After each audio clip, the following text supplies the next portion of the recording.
Today's story is about a church in Memphis that begins to experience very strange phenomena. Now, at first, church administrators believe that whatever's happening here is just a series of pranks, and basically everybody writes it off.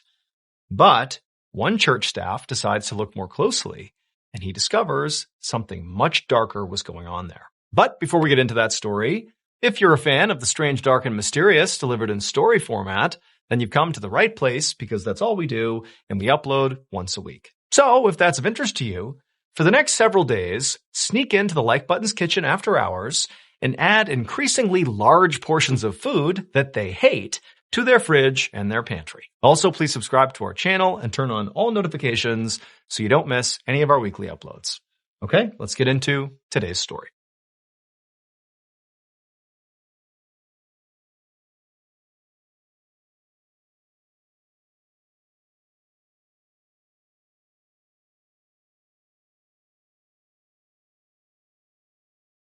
One morning in late February of 1982, a 42-year-old man named Sam Drash was standing inside of his office, which was inside of a United Methodist Church building in Memphis, Tennessee. And as he stood there, he was frustrated. His arms were crossed, and he was staring down at an empty bowl on his desk.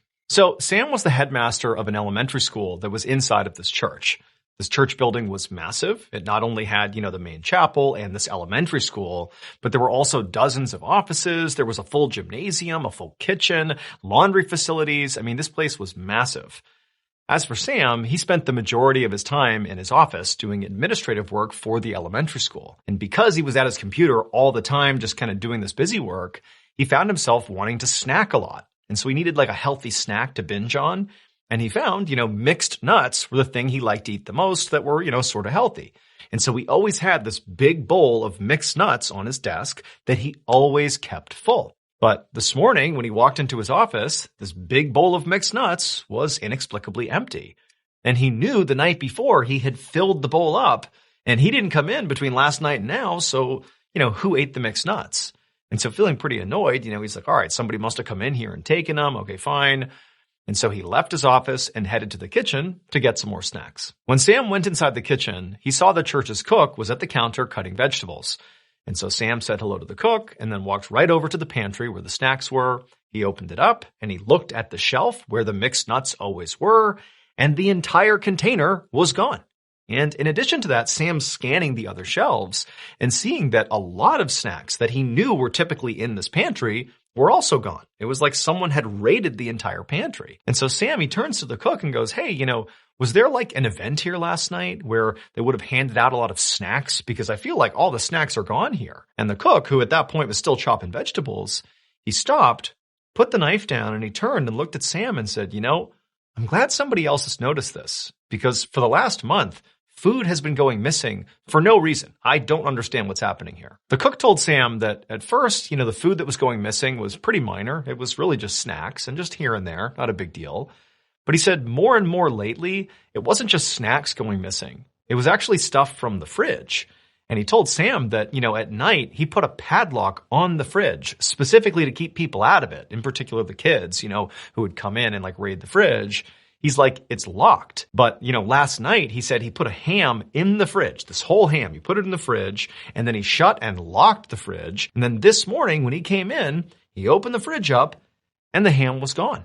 And he literally walked over to the fridge, opened it up and showed Sam the shelf where this huge ham was supposed to be, but now it was just gone. The cook told Sam that he had already spoken to church administrators about this strange issue, when he flagged this morning that this ham was now gone. And while they said they'd look into it, they admitted to the cook that they really didn't know what to think of it. It was just very confusing how this was even happening. At this point, Sam was just totally irritated because now he knew, one, he would have to go do his admin work without any snacks. But two, it was pretty clear that, some of the kids, probably from his school, had likely begun sneaking into the kitchen and taking snacks. And also very likely, they must have gotten a hold of the key to the padlock on the fridge. And now they're kind of escalating, stealing whole hams from the fridge. I mean, this whole thing was just totally annoying and really bad behavior. And so Sam figured he would likely have to deal with the kids at some point. But Sam told the cook, look, for right now, what I'll do is I'll also talk to administrators and I'll have somebody come in here and they'll replace the lock on the fridge. A few days later, on March 3rd, Sam walked into the church building and began heading down the hallway towards his office. For the past couple of nights, things have been quiet at the church. Sam had the lock replaced on the fridge, and it seemed like that had solved the issue of things going missing in the fridge. And also Sam had replaced his mixed nuts supply, and nobody had taken any. So it seemed like, whatever was going on, maybe there was a prankster or something that clearly, changing the locks and maybe putting some additional pressure on the church administrators to let people know to stop doing this had its effect, because things were back to normal. But as Sam was walking down the hallway, he passed by the kitchen, which was open. And as he passed by, the cook who was in there saw Sam and said, "Hey, come in here. I got to show you something." And so Sam stopped. He goes into the kitchen, and the cook is standing by the fridge, and the fridge is open. And he can kind of see there's a look on the cook's face like, "Hey, you got to see this." And so Sam kind of has a sense of where this is going. He walks over to the cook, and the cook points to an empty spot in the fridge. And he said, "Look, right there. There should have been several bottles of soda right there, and they're gone." And so Sam's like, okay, that's not good. Clearly this is still happening. But the cook is like, no, this is after the locks have been changed. There's only a handful of people that have access to the keys, and it's like church administrators who definitely would not be taking this soda. So I don't understand how this is even happening. And Sam's like, yeah, you're right. That does sort of change things. How is this happening? But before Sam could ask any follow-up questions, the cook was like, this isn't all either. This is just one thing I've noticed. The other thing that's going on now, ever since we changed the locks, is someone is also beginning to mess with my personal stuff. He told Sam that every day when he was done in the kitchen, when he would leave, he would always leave his work shoes and his apron in one spot in the kitchen. He would leave them right there. He would leave. And then the next morning when he would come back, his things would be right there. He'd put them back on and he'd get to work. But ever since changing the locks, when he had come into the kitchen, his stuff would be moved. His shoes at one point were on the counter when he came in, and his apron was put somewhere else. But nobody was stealing from him. It was like they were just messing with him. And the cook said to Sam, I just don't get it. Why are they doing this? This can't be satisfying. They don't even see my reaction to this stuff. What are they doing just messing with my stuff? Sam was equally baffled by this. And he just told the cook, look, I'll talk to administrators again and see if there's anything we can do, change the locks again. I don't know, but I'll see if anybody can help us here, because I really don't understand what's happening. And so Sam left the kitchen and headed down the hallway towards his office with the intent to go in there and write up a report about what had just happened and hand it over to the administrators. But when Sam walked into his office, he noticed there was something sitting right in the middle of his desk that had not been there the night before. It looked like a paper towel. And so Sam, he walks up and he sees it is a paper towel, but there's a note scrawled on this paper towel, sort of like hectic, chaotic handwriting, like somebody was in a rush writing this note. And clearly they've left this note for him. And so he sits down at his desk and he begins to read the note, and it's totally upsetting. The note referenced the recent murder of this 15-year-old girl named Leslie Gattas, who had been killed not far from the church in Memphis, Tennessee. This case was all over the news, and so Sam and basically everybody at the church had heard about it. And so he's seeing that the note is referencing this girl, but more than that, the note insinuated that there was something in the church's attic that would change everybody's understanding of this murder case. And so Sam's like, is this a prank? Like an awful prank? Are the kids who are stealing food and messing with the cook's stuff, are they also responsible for this? Sam's thinking, this murder case was all over the news. Everybody, including the kids in this church, had heard about it. This girl had been abducted from her bedroom in the middle of the night. It was horrible. And he's thinking, maybe this really is a prank. But at the same time, Sam's thinking that if this note is true, that there is some horrible thing or some clue or evidence up in the attic that might be useful to police about this case, he had a responsibility to share it with the authorities. And so even though he knew he might be overreacting a little bit to this, he called the police and said, hey, you got to come down here and look at this. And so sure enough, later that day, police showed up to the church. They met with Sam. They read the note. And they went into the attic and they searched it extensively, but they didn't find anything connected to the Leslie Gattas murder case. They didn't really find anything of note up there at all. They also searched the entire building, just in case, but there was nothing of note. And so the police told Sam that, look, your first instinct was probably right here, that this was likely a prank. Whoever was maybe messing with your kitchen food, and the cook very likely did this too. I don't know. But, if anything serious happens, about this case or anything else, don't hesitate to reach out. But this does not seem like a big deal. And so the police left, and Sam is just left in his office thinking what do I do here? I mean, like he didn't know who was messing with the stuff in the kitchen or the cook. He didn't know who had written this note. But it really started to seem like, somebody was up to something, or multiple people were. And he just wanted to understand why. Like, why is this happening?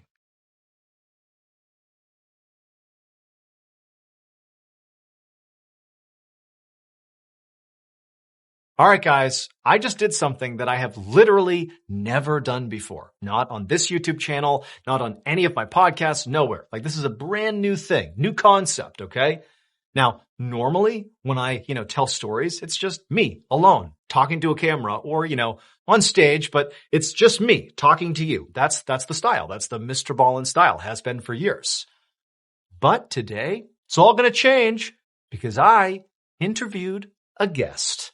That's right. We have a new concept called Storytime with MrBallen, where I sat down with the one and only Tom Segura, one of the hottest comedians in the world right now. He's got Netflix specials and shows, mega famous, super cool guy, and an amazing storyteller in his own right. And I talked to him not only about storytelling, but we swapped some stories. I actually told a story that's never been told before on any of our channels. It's really good. And it's just a fun new way of making content. So I think you're going to love it. It's available right now. It's called Storytime with MrBallen. Let me know what you think. And if you guys enjoy it, I will interview more people and tell more stories like that. The video is live right now. Just click on the link in the description below and have a listen. Let us know what you think and tell us in the comments, because if people like this format, we'll keep doing it. Okay? Thank you very much. And now back to the story.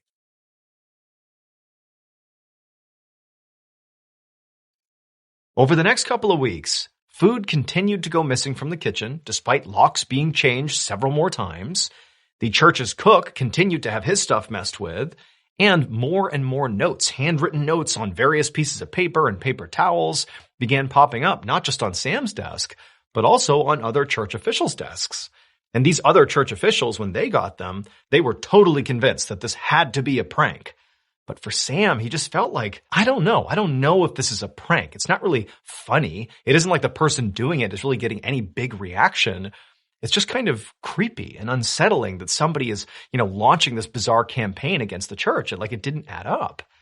But, even though this is all happening for weeks at this point, the final straw, at least in Sam's mind, happened the previous Sunday when he and his family were at church. And his son was sitting in one of the front pews, and he grabbed a Bible and he opened it up. And sure enough, a note tumbled out of the Bible. It was one of those handwritten notes on a paper towel. And again, it referenced the murder of Leslie Gattas. And Sam's looking at his young child, his young boy, reading this note, being like, what's going on here? And Sam's like, this is totally unacceptable. It's one thing to be leaving these notes for adults to find, but now, children are going to be reading these notes? That's not okay. And so on March 17th, so roughly about a month and a half after all this strange stuff had begun happening in the church, Sam went to the maintenance crew of the church building and told them he wanted to set up a stakeout. Because by this point, Sam was starting to think, I don't know if just, some kid or kids from the elementary school are pranking the church. I mean, this has been going on for weeks now. It's sort of dark at this point with these notes that are being left all over the place.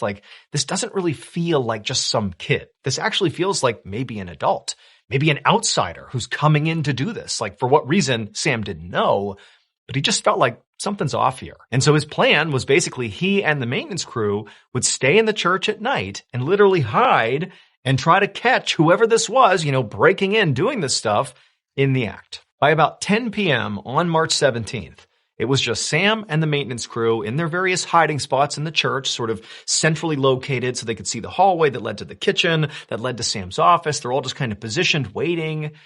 And so far, nothing had happened. I mean, the church was totally quiet. Everybody else had left for the night. It was just Sam and the maintenance crew. And they're just kind of twiddling their thumbs, waiting to see what would happen. And at some point, the maintenance crew, they got really bored because there really was nothing happening. I mean, Sam was super motivated, but the maintenance crew's like, I don't know. I don't really care about any of this stuff. And so one of them decided to just, stretch his legs and just walk around the church, just to do anything other than sit here with nothing happening. And so he got up and he walked down the hallway and he's kind of looking in each room and there's nothing going on. And as he was walking towards the nursery at the end of the hallway, he heard some movement coming from behind him. He turned around and he thought it was, one of the other maintenance workers or Sam, but no, he saw a light come on in the kitchen. And so thinking, oh my goodness, maybe I've caught this person in the act. He charges down the hallway. He goes into the kitchen and he can't believe what he sees.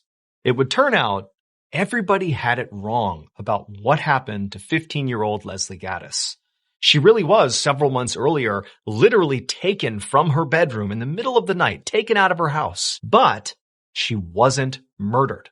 Everybody thought she had been, and the news acted like she had been, but she hadn't been. Instead, her kidnapper, 42-year-old Ernest Stubblefield, had taken her in the middle of the night and brought her to this church and had been holding her in the church's attic for the last 119 days. And during that time, Ernest had her at knife point and basically watched her near 24/7 to make sure she wouldn't escape. And the whole time he's telling her, don't worry, I'm going to get ransom for you. And as soon as I do, you'll be allowed to leave. But Leslie began to realize that ransom was not materializing, and it didn't really seem like Ernest had much of a plan, and eventually he would just have to get rid of her. And so she knew, like, if she didn't save herself, she was likely going to get killed. And so in the rare moments where Leslie was not being watched by Ernest, like, for example, when they were down in the kitchen and getting food after hours, they critically had been listening the whole time, and they would hear when the locks had been changed on the fridge, and they would see where the keys were being hid, and they would just sneak down, get the keys, open the fridge up, and they would eat. Well, when they were doing that, Leslie made a point of not just taking a little food for she and Ernest, but she would take a ton of food, like way more than two people would need. And she would tell Ernest, oh, it's just because, it's more for us. But really what she was doing was trying her best to signal to the people in the church that something weird's going on here. Huge portions of food are going missing. And then also she would, move around the cook's stuff, his shoes and his apron. And then in the very rare moments where she truly wasn't being watched, she would run off, grab a paper towel and scrawl things like, my name is Leslie, I'm in the attic, and leave them on people's desks, hoping that would finally get somebody's attention. But unfortunately, pretty much everybody in the church thought it was a joke, except for Sam. However, when he contacted the police and told them, like, hey, I got this note that sort of suggests that maybe Leslie is being held in the attic, well, they went up there and they searched the attic and they didn't find her because Ernest had found a special crawl space in the attic that nobody knew about. And so she was just feet away from police, but they didn't know she was up there. But luckily, Sam did not stop. He continued to question what was happening, continued to think all this stuff was super weird. And so eventually he has this stakeout. And that maintenance worker, after being so bored, was doing his loop, saw the light come on in the kitchen, goes in the kitchen, and what does he see? But Leslie Gattas, alive in the flesh, standing right there. She saw him, Ernest is right behind her, and she just made a run for it and literally dove into the maintenance worker's hands, just praying that he would not run away because Ernest was sure to grab her and do something to her. But the maintenance worker, he grabbed Leslie, Ernest took off running, and he would eventually be caught. Ernest was convicted of kidnapping and sentenced to 20 years in prison. As for Leslie, she was hailed as a hero for saving herself, and she would go on to become a successful lawyer who would serve on the board of the Commission on Missing and Exploited Children. Thank you so much for watching. Let me know what you thought of today's episode in the comments. And remember, we have hundreds of videos for you to binge right now.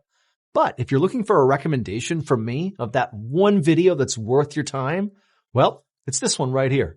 So give it a watch. All right, until next time, see ya.